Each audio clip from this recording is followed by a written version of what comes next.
3 buts. 3 buts d'écart. Voilà ce que Chelsea doit effacer ce mardi soir à Stamford Bridge pour continuer l'aventure en Ligue des Champions.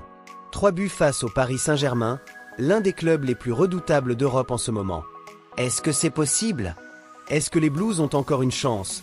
Ou est-ce que cette aventure européenne se termine avant même d'avoir vraiment commencé? Bienvenue sur la chaîne.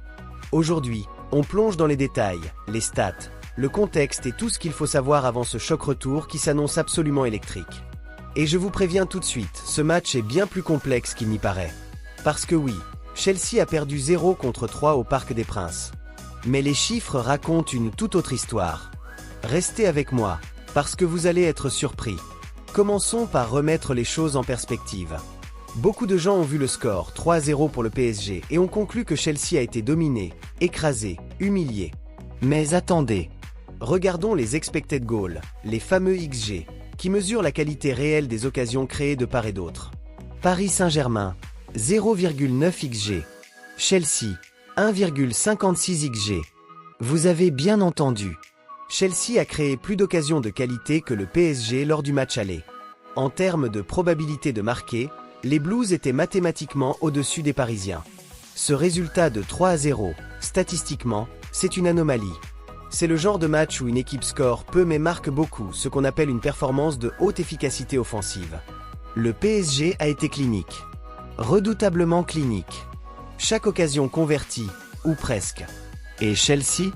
Les occasions étaient là, mais les filets adverses ne se sont pas ouverts. C'est ça, le foot parfois. Une brutalité froide qui ne reflète pas toujours la réalité du jeu. Mais pourquoi est-ce important pour le match retour? Parce que ça veut dire que Chelsea n'a pas été dominée tactiquement ni physiquement. L'équipe de Liam Rosenior a produit du jeu, a créé des situations dangereuses, et n'a simplement pas converti. À Stamford Bridge, devant son public, avec une obligation de résultat qui galvanise généralement les joueurs, ce scénario peut totalement se retourner. Parlons maintenant de l'enjeu émotionnel et physique de ce match retour. Stamford Bridge. Le théâtre des miracles bleus. Il y a quelque chose de particulier dans cette enceinte londonienne. Quand les supporters de Chelsea se lèvent, quand le stade commence à vibrer, les joueurs en face ressentent une pression différente.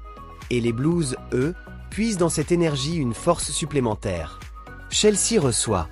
Et les statistiques à domicile des Blues en compétition européenne cette saison sont intéressantes. En moyenne, 2,1 buts marqués par match pour 1,7 buts encaissés. Ça veut dire quoi concrètement? Ça veut dire que Chelsea, en Europe, marque davantage qu'il n'encaisse. Que l'équipe est capable de produire un football offensif de qualité.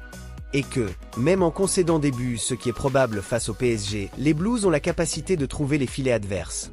Et là, les bookmakers entrent en jeu. Quelque chose de frappant. Malgré un déficit de 3 buts, les bookmakers accordent un léger avantage à Chelsea sur ce match retour. À domicile. En mode tout ou rien. Ça reflète une réalité que les spécialistes connaissent bien. Chelsea a les moyens de marquer plusieurs buts en une soirée, surtout avec le couteau entre les dents. Maintenant, soyons honnêtes. Chelsea souffre en ce moment d'une instabilité chronique. Et c'est compréhensible. Regardez le vestiaire des Blues. C'est l'un des groupes les plus jeunes des 5 grands championnats européens. Des talents immenses, des profils exceptionnels, mais un manque d'expérience sur les grandes scènes qui se voit, qui se sent et qui coûte parfois cher. Liam Rosenior, l'entraîneur principal, est lui-même un entraîneur relativement jeune dans son parcours sur le banc d'un club de ce calibre. Il apprend, lui aussi, sous pression constante. Et cette pression va s'intensifier ce soir. Pourquoi? Parce qu'en Premier League, Chelsea pointe à la 6e place, à seulement 3 points du top 4. Une place en Ligue des Champions la saison prochaine est encore accessible.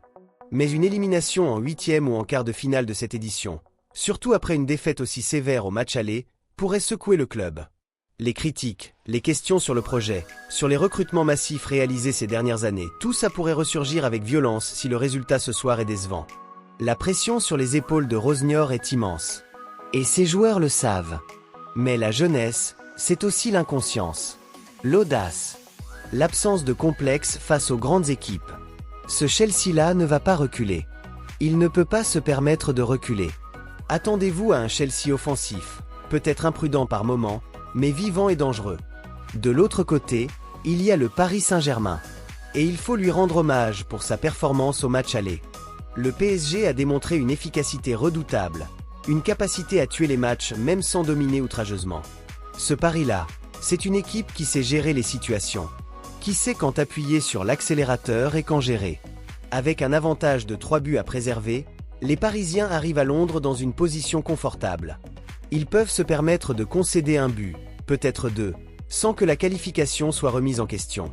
Mais gardons en tête l'histoire des confrontations entre ces deux clubs. Sur l'ensemble de leurs rencontres directes, la moyenne de buts est de 1,6 pour Chelsea et 1,5 pour le PSG. Pratiquement équilibré. Ce n'est pas une domination historique d'un camp sur l'autre. C'est une rivalité serrée, disputée, où les écarts sont minces.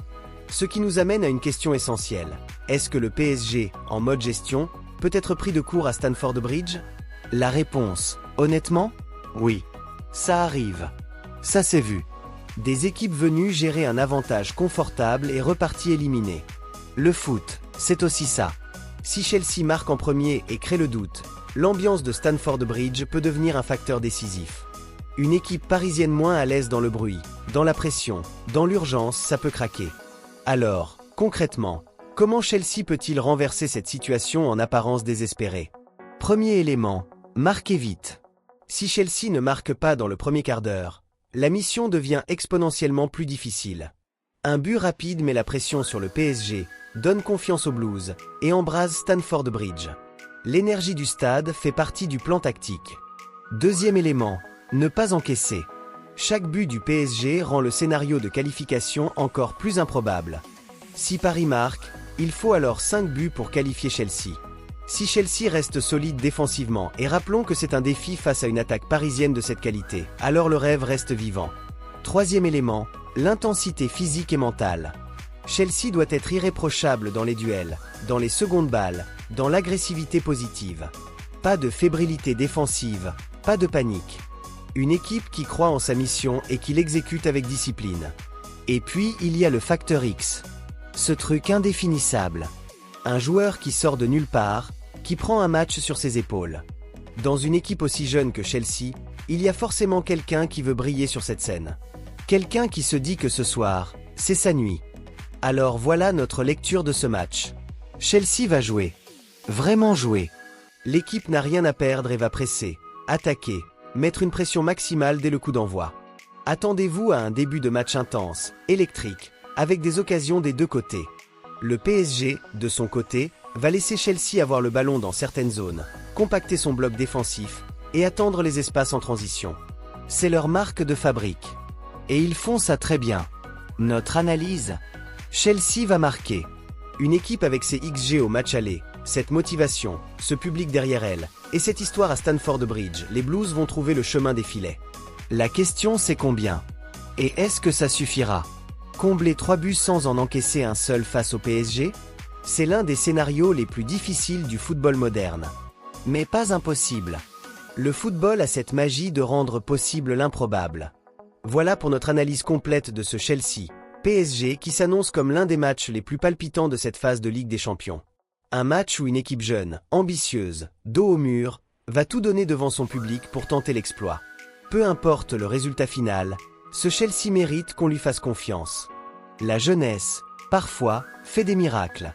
Maintenant, je veux connaître votre avis. Pensez-vous que Chelsea peut réaliser le miracle ce soir à Stamford Bridge? Vous croyez en la remontada des Blues, ou le PSG est trop fort pour être renversé? Dites-moi tout dans les commentaires, j'adore lire vos analyses et je réponds à un maximum d'entre vous. Si cette vidéo vous a apporté de la valeur, si elle vous a aidé à mieux comprendre les enjeux de ce match, alors faites une chose simple, likez cette vidéo. C'est gratuit, ça prend 2 secondes, et ça m'aide énormément à faire grandir cette chaîne et à continuer à vous proposer des analyses de qualité. Et si vous n'êtes pas encore abonné, qu'est-ce que vous attendez?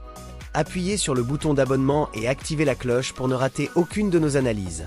Parce que le foot, c'est pas juste regarder des matchs. C'est comprendre, analyser, débattre. Et c'est exactement ce qu'on fait ici, ensemble. À très vite pour l'analyse post-match. Parce qu'après ce Chelsea, PSG, on aura beaucoup de choses à se dire.